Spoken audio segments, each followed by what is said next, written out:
Mundo maravilloso. Ese viajar entre esas imágenes que se mueven, esos videos que nos ayudan a adentrarnos en la imaginación del director con mundos muy pero muy fantasiosos. Algunos que hasta cierto punto pues uno quisiera entrar a explorar y conocer un poquito más.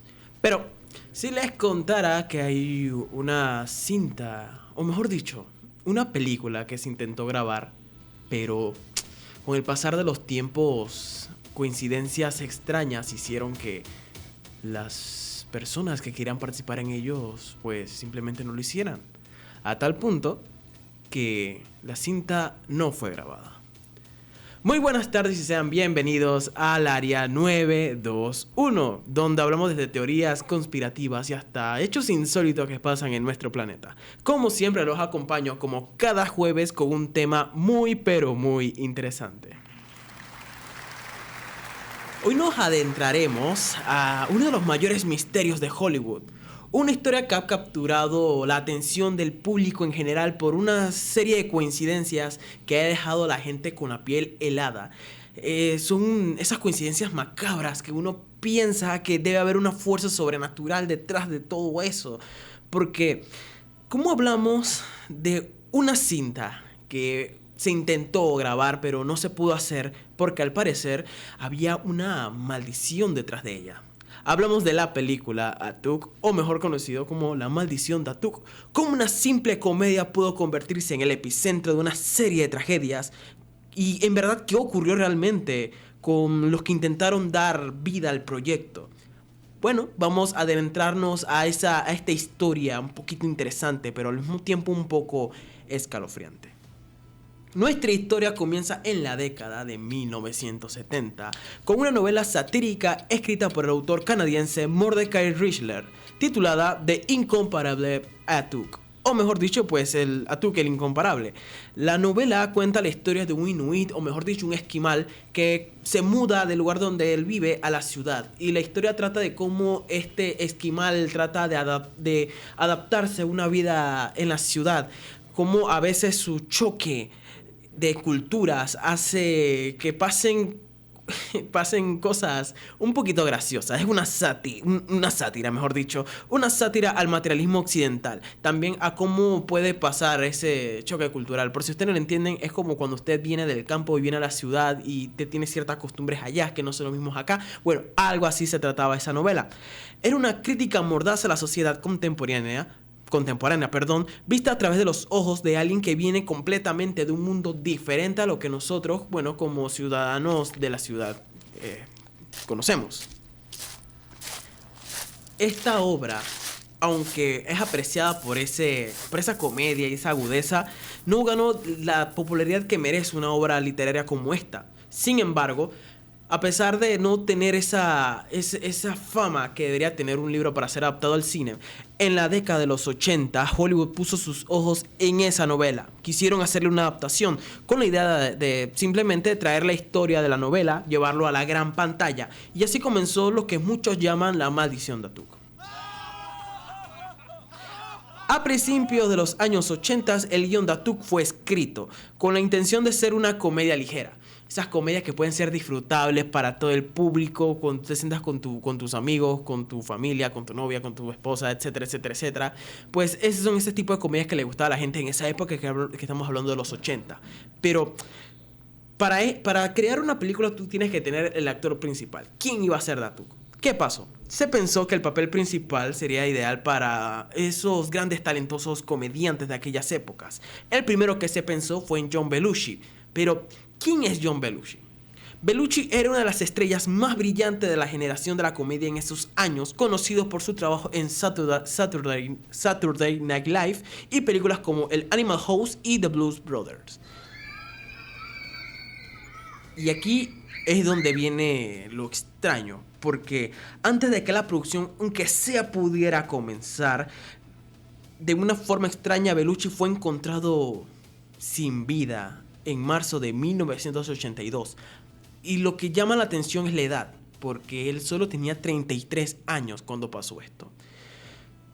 Su fallecimiento fue atribuido a una vida de excesos, como hemos conocido, como hablamos en el Club de los 27, que en esos tiempos las estrellas de cine y de música pues llevaban una vida al límite, siempre llevando todos sus vicios a lo más tope del límite de lo que debería llegar una persona normalmente.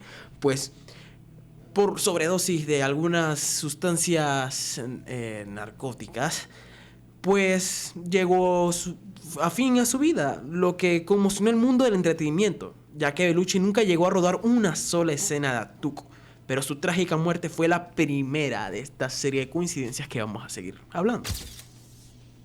Tras la muerte de Bellucci, el proyecto de Atuk quedó en suspenso, obviamente. Pierdes a tu estrella principal, no tienes la forma de cómo volver a encaminar el rodaje.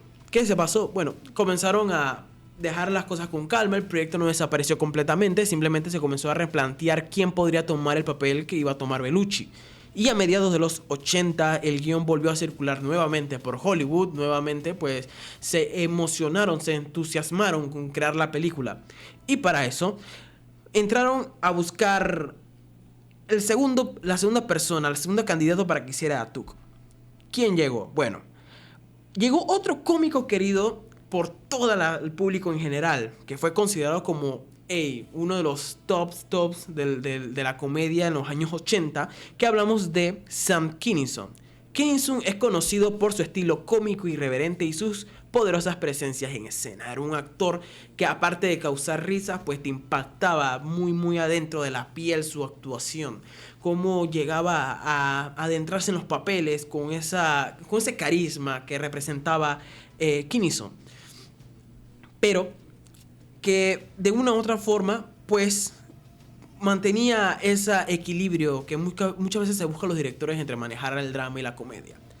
Pero a diferencia de Bellucci, él sí llegó a filmar algunas escenas preliminares para la película. Es decir, al menos sí llegó a grabar no escenas como tal de lo que iba a tratar la película, sino algunas escenas de prueba. Pero, sin embargo, nuevamente los problemas comenzaron. Casi de inmediato, porque según unos informes, Kinison no estaba contento con el guión y exigió una reescritura del mismo. Lo que significaba volver a plantear toda la historia desde cero, volver a pensar en los diálogos, volver a pensar en el desarrollo de personajes, porque simplemente este actor pues no le gustaba como estaba escrito, algo muy normal en el mundo del cine. Las tensiones entre él y los productores aumentaron a tal punto que lo que finalmente llegó como esa salida para tratar de ver cómo llegaban ese acuerdo entre los dos, pues llegó a un trágico final. ¿Por qué? Lo que finalmente dejó que esto se detuviera por completo fue en el año 1992, ya que Kinison lastimosamente perdería la vida en un accidente automovilístico. La edad que tenía el actor en ese momento era apenas de 38 años. Otra pérdida trágica que muchos comenzaron a atribuirle, lo que hablamos de la maldición de Atuk. Póngase a pensar que ya dos de tus personajes principales pues fallecen. Miren, no conforme con que estos dos actores principales habían perdido la vida, el guión de Atuk aún seguían dando vueltas por Hollywood. Obviamente no a nivel así con los reflectores sobre él, sino dejándolo un poquito a las sombras. Y bueno, la idea era que la película tenía que salir. De una u otra forma la película tenía que salir. Pero no pasó hasta que no fue en los principios de los años 90, donde un nuevo actor fue considerado para el papel, John Candy. Candy, al igual que Bellucci y Kinison, era un talentoso comediante con una carrera en auge. Había protagonizado películas exitosas como en el Uncle Bob y Planes, Trains and Automobiles. Nuevamente entra en la palestra el traer un comediante querido por toda la afición para crear un personaje entrañable. Sin embargo, nuevamente los problemas comenzaron a salir a flote. Porque antes de que él pudiera aceptar el papel de protagonizar a Atuk, también perdería la vida repentinamente a la edad de 43 años debido a un ataque al corazón. Algo que normalmente no debería afectar a una persona de su edad. ¿Cómo es posible que alguien de 43 años de edad, pues, sin siquiera aceptar el papel, pues, perdiera la vida de una forma pero tan repentinamente? Al igual que Bellucci y Kinison, la muerte de Candy solo alimentó aún más la leyenda sobre la maldición de Atuk. Ya no llevaban 2, sino 3. ¿Saben lo gracioso del tema? Que a pesar de estas tragedias, el guión no desapareció. A finales de los 90, el comediante Chris Farley, quien había sido comparado frecuentemente con John Belushi debido a su estilo de comedia física y su enorme talento, también lo consideraron para el papel de Atuk. Parecieran que los productores no tenían suficiente con las coincidencias que estaban teniendo, que aún querían seguir teniendo el proyecto adelante. Estamos hablando que fue un proyecto que comenzó en los 80s, aún en la década de los 90 se quería seguir haciendo la película. Pero ¿qué pasó? Farley, como sus predecesores, era ese talentoso comediante que hacía reír a todo el mundo, que hacía esa gala de su talento como actor, pudiendo interpretar papeles muy entrañables que quedaban en el corazón y la mente de los espectadores, porque también protagonizó películas como Tommy Boy y también Black Sheep. Sin embargo, si ya habían comparado a Belushi con Farley por la forma en que él actuaba, por la forma en que él llevaba la comedia, también lo compararon por la forma en que perdió la vida. Sí. Al igual que Belushi, Farley tenía una vida muy desenfrenada, llevando su vida al límite con sustancias que no deberían, pues hasta cierto punto, ser consumidas a grandes escalas, ni siquiera deberían ser consumidas. Pero sabemos que los actores piensan que son personas intocables, que nada lo va a poder detener. Y en 1997, por una sobredosis, Farley moriría también a la edad de 33 años. Esto hizo sonar demasiado las cabezas de las personas, porque tenemos a Belushi, que murió de la misma forma, y años después, muchísimos años después, Farley muere de la misma manera. Como vuelvo y repito, recordemos que Farley era literalmente comparado con Belushi por la forma en cómo actuaba. Entonces ya era raro que ambos aceptaran el papel principal de un personaje, que ambos actuaran de la misma forma y que ambos perdieran la vida a la misma edad y por la misma razón. Estas circunstancias fueron muy inquietantes porque fueron demasiado similares. La muerte de Farley fue otro golpe devastador para la comunidad del entretenimiento y añadió una nueva capa de temor sobre ese misterioso guión que tenía tú, porque estamos hablando de que el único que pudo, aunque sea grabar escenas preliminares, fue Kinison, pero lo que fue Belushi, lo que fue Candy, lo que fue Farley, ninguno de los tres ni siquiera llegaron a grabar aunque sea una escena. Esto hizo que el misterio sobre lo que estaba pasando alrededor de esta cinta fuera cada vez más inquietante, más macabra. Pero sí, ya con 4 actores a la palestra no fue suficiente, la historia lastimosamente no termina. Se dice que Phil Hartman, otro querido comediante conocido por su trabajo en Saturday Night Live y Los Simpsons, también había mostrado interés en querer protagonizar a Atuk. Pues leyó el guión, estuvo interesado, quiso llevarlo a la palestra. Sabes que a veces los actores quieren llevar alguna película, ya sea porque ha leído la novela más de este tipo, o simplemente le gustó el personaje, o simplemente querían romper lo que para algunos era una maldición. Pues lastimosamente, al igual que sus 3 predecesores, Hartman también encontraría el mismo final, pero de una forma un poquito más duro. Llegamos que al año 1998, Hartman fue asesinado por su esposa en su hogar en un acto de violencia que sorprendió al mundo. Imagínense que la persona en la cual usted confía, la persona con la que usted convive la mayor parte del tiempo, la persona a la cual usted literalmente le invierte amor, dinero, tiempo, sea la persona que te arranque lo que queda de tu vida.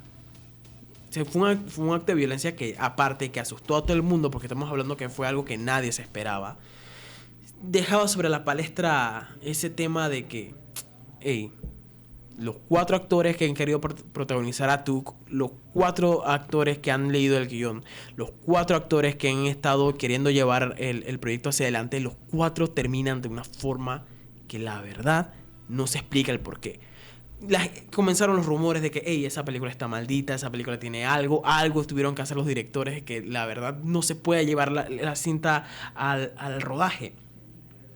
Aunque Hartman nunca estuvo hasta cierto punto, pues este último caso vinculado al proyecto, la mera posibilidad de que hubiera considerado el papel ya fue suficiente para que las personas comenzaran a conectar, pues, la idea de que la cinta estaba maldita. A lo largo de los años, el guion de Atuk ha adquirido ese estatus de casi místico, de que hay algo detrás de ese guión. No es posible que tantas personas que estuvieron interesados en el personaje, tantas personas que estuvieron interesados en el proyecto terminaran de una forma desafortunada. Estamos hablando de que 4 comediantes conocidos, 4 comediantes que eran amados por el público, 4 comediantes que aún tenían una vida larga por delante, incluso independientemente de cómo fallecieron, pues perdieran la vida, y que el último proyecto que ellos tuvieron como hasta cierto punto queriendo hacer era la de Atuk, y que después de tocar el guión de Atuk pasar este tipo de cosas, pues la gente comenzó como a agarrarle ese miedo y pues lo llamaron como la película maldita.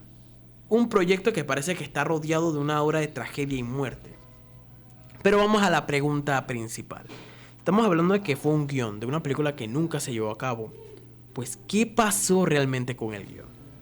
Bueno, aunque ustedes no lo crean, y aunque ustedes no lo quieran creer, como se lo adelanté hace unos minutos, el guión se encuentra archivado en algún lugar de Hollywood.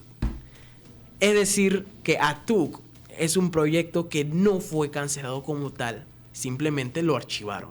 En cualquier momento, cualquier director puede ver el guión y puede llevarlo a la palestra, lo que deja esa pregunta de ¿qué va a pasar después? ¿Qué pasa si un director agarra el guión y comienza a llamar actores para protagonizarla? ¿Pasará el mismo destino? ¿O simplemente pues al fin se romperá las cadenas de circunstancias un poco escalofriantes pues lleguen a su fin? Probablemente también puede que el guión ya haya sido olvidado o evitado por los estudios que temen la supuesta maldición. Porque habrán personas que son muy supersticiosas. Porque dijeron, no sé, es que para no buscar problemas, para no, pues, como quien dice ahí, tentar al diablo, pues dijeron, ¿sabes qué? Vamos a dejar eso ahí. Nadie toque ese guión, que ni siquiera alguien muestre interés en eso porque no queremos problemas. Aunque algunos consideran que todas estas tragedias son meras coincidencias, otros creen firmemente que en realidad este guión está maldito y que cualquiera que intente llevarlo a la pantalla grande se enfrente a un destino muy, muy terrible. Pero ¿cuál es esa reflexión que podemos sacar? ¿Qué podemos aprender de la historia de Atuk? Que algunos sostienen que la llamada maldición es simplemente una serie de trágicas coincidencias exageradas hasta cierto punto por las vidas turbulentas y el estilo de vida que tenían los actores. Quitando de lado lo que le pasó a Hartman, que ya lo de él fue un tema de violencia, y también lo que fue Gandhi, que fue más un tema pues de un paro cardíaco y que Kinison fue más por un accidente automovilístico. Lo que fue Belushi y lo que fue Farley son esos casos extraños donde al tener una vida por delante y dejarse consumir mucho por el estrellato, pues hayan hecho que su vida se acortara hasta cierto punto. Hablamos que en lo que era la época de los 80 y los 90, y lo hablamos, como nuevamente repito, en el Club de los 27, pensaron que podían llevar su vida en exceso y que eran personas intocables y que nada malo les podía pasar, y al final pues cada uno le llega a su hora, lastimosamente uno más temprano que otro. Pero en realidad otros creen que el guión de Atuk toca temas que de alguna manera atraen energías negativas e incluso fuerzas sobrenaturales. Porque estamos hablando de que la historia de la novela trata sobre una sátira de cómo el materialismo de las personas pues pueden consumir al ser humano, cómo hasta cierto punto el punto de vista de una persona que no está tan apegada a lo que pasa en la ciudad puede chocar socialmente con lo que pasa en este lugar aquí. Vuelvo y repito, es como que una persona del campo venga del campo, tenga su visión de vida, su visión de cómo es su vida, y choque culturalmente con cómo se trata en la ciudad. Como muchas personas son apegadas, o como muchas veces las personas creen en cosas que hasta cierto detalle pues hace que las ideas choquen. Y la verdad que ya es como muy raro que esta película estuviera hasta cierto punto arraigado a tantas cosas malas. Independientemente de lo que se crea, lo cierto es que la historia de Acup es un recordatorio muy inquietante de que cómo a veces los proyectos del cine comienzan con las mejores intenciones del mundo. Estamos hablando que era una película de comedia, ligera, una comedia para todo el público.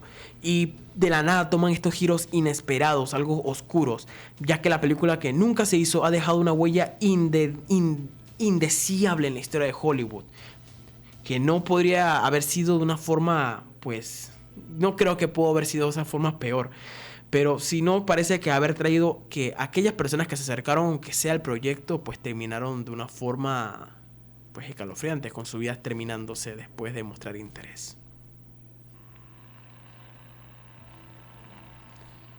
Ya para terminar en esta exploración de este viaje, sobre lo que en realidad representa esa maldición, la maldición de Atuk, es que puede ser que simplemente sea una coincidencia, una serie de coincidencias que hayan pasado, que estos 4 actores, después de mostrarle interés en este proyecto, perdieran la vida, o que en realidad la película esté maldita. Pues llaman la atención un poco cómo esos hechos que ocurren pueden alinearse de tal punto que pareciera que están conectados entre sí.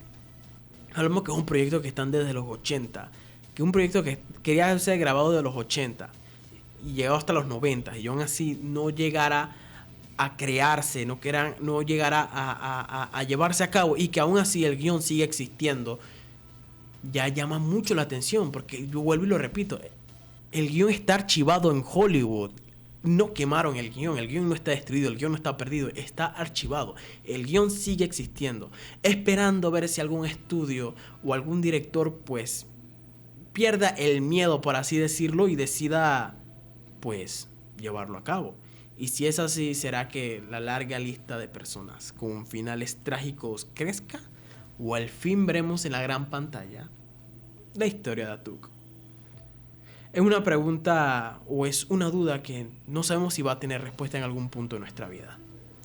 Soy Roberto Camaña y será hasta la próxima con una historia más. Aquí lo que fue Área 921. Social que pasa, bueno, en simples términos, que pasa cuando desplazas una población que históricamente vivió en un territorio que ahora, por el surgimiento de que ahora la zona está más hot, es más económicamente atractiva. Claro. Hay más desarrollo de proyectos, más desarrollo de apartamentos de lujo, y esto incrementa el precio de la vivienda, incrementa el precio de la renta alrededor y desplaza a las poblaciones que originalmente vivían ahí. Eso pasa en Casco, por ejemplo. Creo que es el ejemplo más claro que tenemos en nuestro país de gentrificación, por supuesto. Sí, por ejemplo, el tratar de ver un proceso de gentrificación toma tiempo. Uh-huh. Es algo que vemos en el tiempo. Yo creo que cuando uno va para Casco y dice, hey, o sea, el año pasado yo no vi este edificio tan bonito. Uh-huh. El siguiente año ese edificio se toma toda la acera, ahora ese edificio tiene en la parte de abajo un café, ese café se toma el parque, y es un proceso que toma tiempo, que la gente que los visitantes, las personas que no viven ahí, sino que los visitantes que vamos a estos lugares, lo vemos en el tiempo, pero las personas que habitan en este lugar lo viven todos los días, y es un problema muy grave, porque desplazas a una persona que históricamente vivió ahí, y ahora ¿a dónde se va?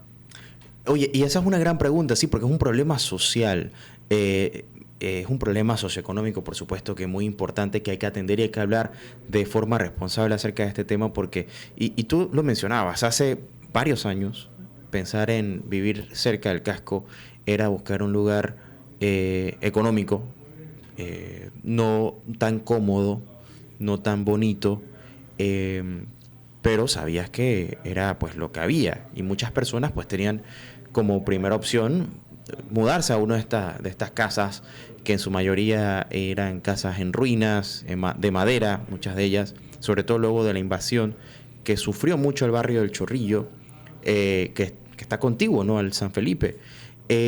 Hoy día es totalmente diferente, vas allá y ya, la infraestructura sugiere que son espacios habitacionales de lujo. O sea, ya no pregunta si es barato o no, sabes que es caro. Pero la gran pregunta que hay que hacerse acá es qué pasa con toda esa gente. Ahora te pregunto, como investigador, ¿cómo o qué papel tiene las redes neuronales o la tecnología para poder modelar programas o proyectos que ayuden a resolver este problema de forma más eficiente u óptima? Bueno, por ejemplo, lo que te va a hacer la inteligencia artificial, o no, las redes neuronales, es analizarte un conjunto de imágenes, porque hay una investigación que se dio acá en Washington y en Canadá, donde analizan imágenes de Google Street View.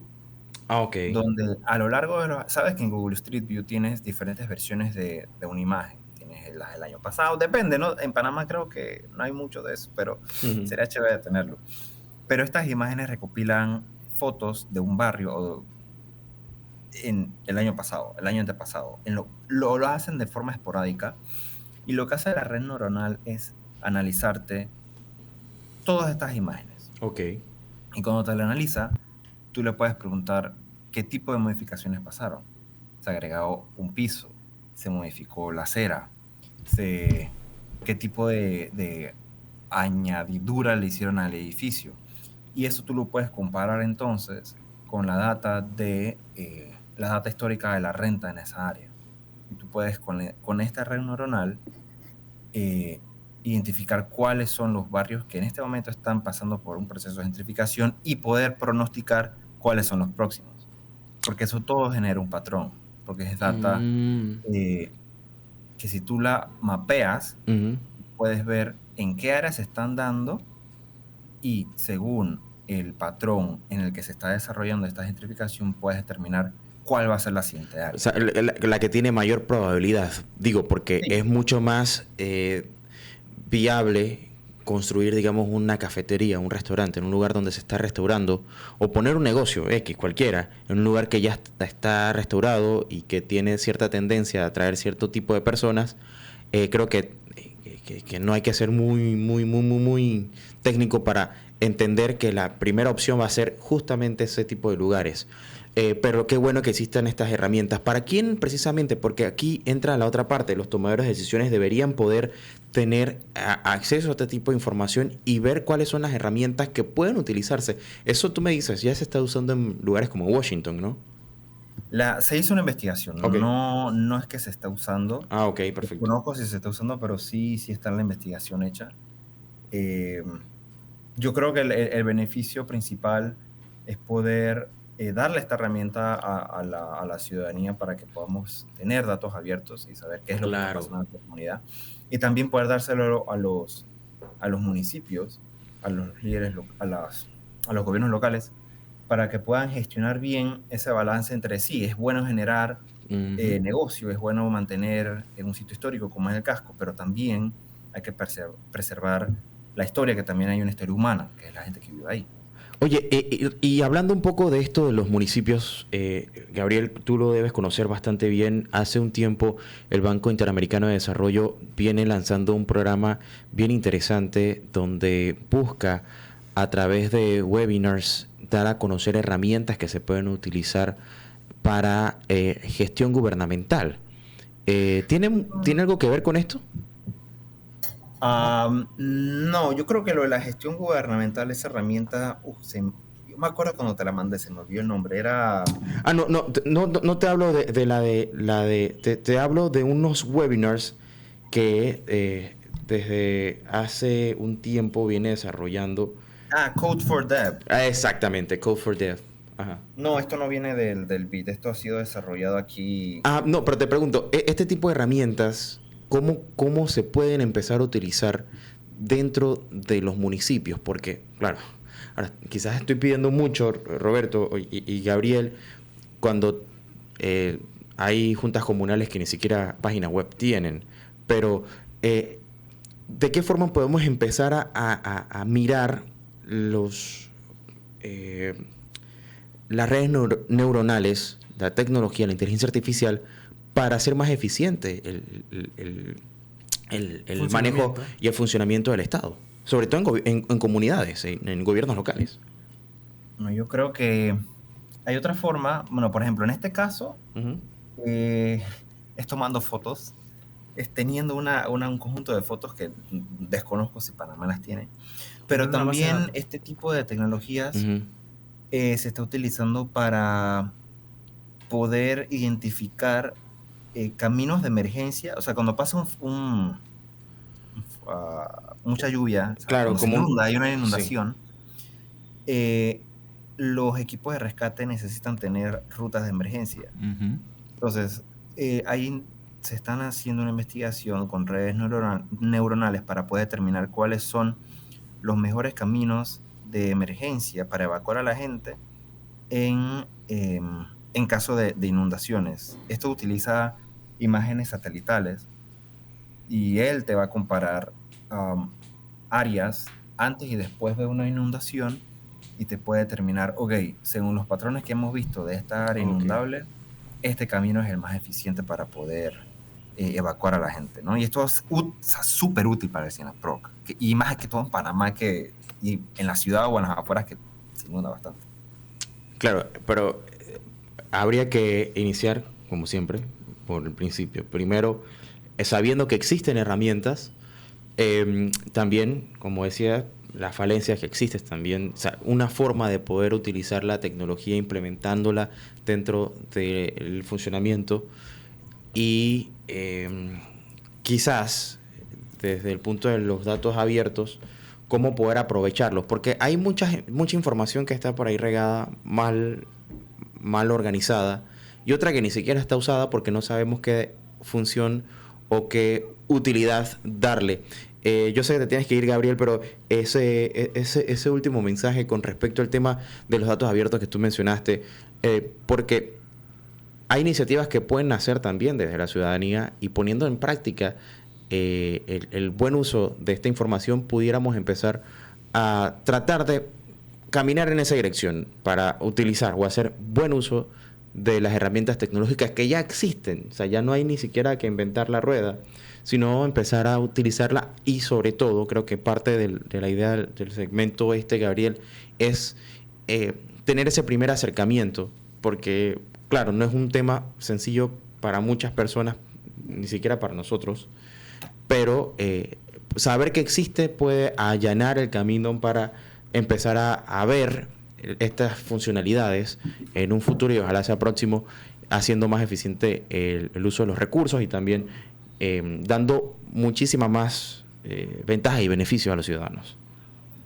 Yo creo que me gustaría terminar con estas herramientas empoderan a una comunidad, porque la información empodera, estos algoritmos empoderan, porque entonces si tú como miembro de una comunidad sabes qué está pasando en tu comunidad a nivel de gentrificación o sabes en qué áreas hay más delincuencia, tú con estas herramientas que te pueden decir, te pueden predecir, dar un pronóstico, puedes tú generar una política pública, porque en Panamá ya basta de mirar al político como el sabelotodo. No, o sea, yo miembro de mi comunidad, yo sé lo que pasa en mi comunidad, yo voy a generar una política pública, y eso es lo que hace esta tecnología, te empodera para hacer estas cosas y generar políticas públicas para tu comunidad a partir de la comunidad, hacer una de abajo hacia arriba, bottom up.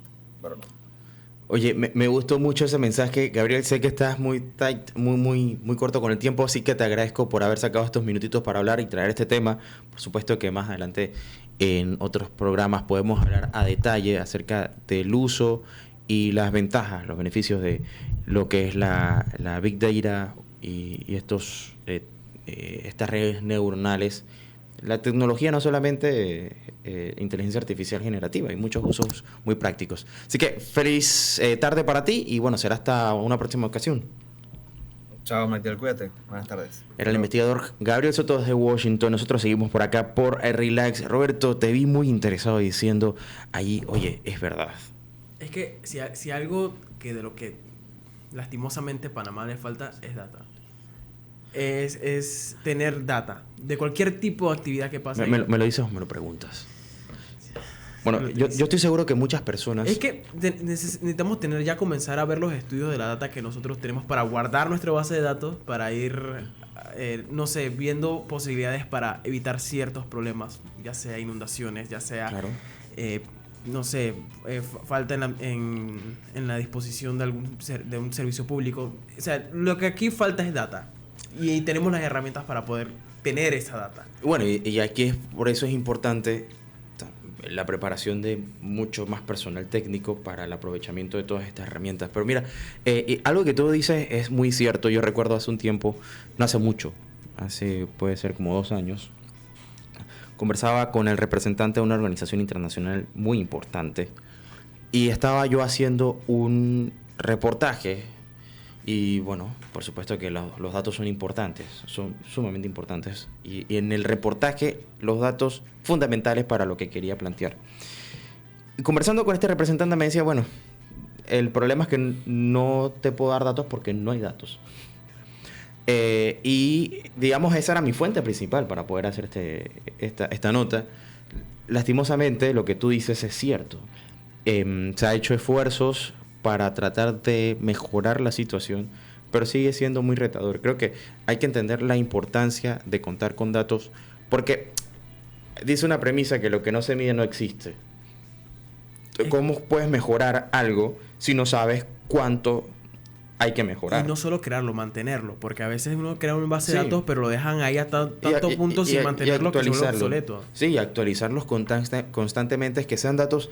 Y ojo, hay datos y hay datos, porque hay datos que son valiosos y hay datos que no tienen ningún valor. Sí, porque hay datos que son irrelevantes.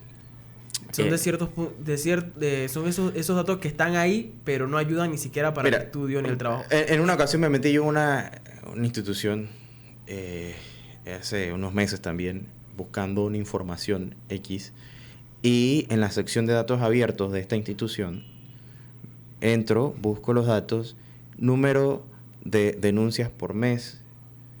Yo quería ver cuáles eran las denuncias, o cuáles eran las solicitudes, qué tipo de solicitudes. O sea, no, te decía en agosto 8, en septiembre 9. Y yo dije, no te puedo creer. O sea, que ni siquiera especificaba. No sabes qué. O sea, son datos. Solo sabes que son 8 denuncias lo que hubo. Claro, entonces son datos y datos. O sea, ¿qué yo puedo hacer con eso de que 9? O sea, porque necesitas indagar, entender el por qué. Es que los datos no solo son para lo que es estudios, sino claro también para el desarrollo también de las mismas personas, ya sea de desarrollo a nivel social, a nivel económico, porque al final también todo tipo de datos es importante cuando lo especificas y lo detallas, porque ayudas a las personas a facilitar su claro, si vida. Tú quieres generar políticas públicas que sean valiosas, necesitas entender primero cuál es la realidad y cuál es la situación. Creo que en ese sentido no podemos asegurar nada porque los datos no mienten. Y es ahí en donde es importante conocer cuál es el estado. Porque, caramba, tú puedes decir, se utilizaron tantos millones de dólares para tal obra. Y a algunos le parecerá mucho, a algunos le parecerá poco. Pero ¿qué es lo que va a desmentir el mal uso o buen uso de los fondos? Los datos. Entonces puede ser que sí, efectivamente, parece una cantidad excesiva que se utilizó para tal fin, pero están bien justificados. Pero el problema es que como no hay datos, es muy fácil especular. Y claro, la tendencia siempre va a ser negativo. Y no estoy defendiendo a nadie, pero así funciona el aparataje público en el país. Por eso es tan importante que contemos con herramientas de datos abiertos que sean pertinentes, que sean importantes, que sean necesarios para que el escrutinio público pueda hacer efectivamente su trabajo. Aquí cualquiera debería tener acceso a saber cómo y de qué manera se usan los fondos, porque es plata del Estado. Es plata que uno saca de los impuestos de uno. Sí, pero es dinero del Estado. O sea, al final el Estado lo conformamos todos y somos... Palabras que en alguna vez escuché a un funcionario y me gustó. Es que somos los accionistas. Es que cuando se trata de dinero, eso debe ser de conocimiento público, más si se usa el dinero del Estado. Porque yo quiero saber en qué se va lo que invierten, en lo que yo doy para la inversión. Sí, digo, hay detalles, pero hay un punto en donde ya debería ser abierto.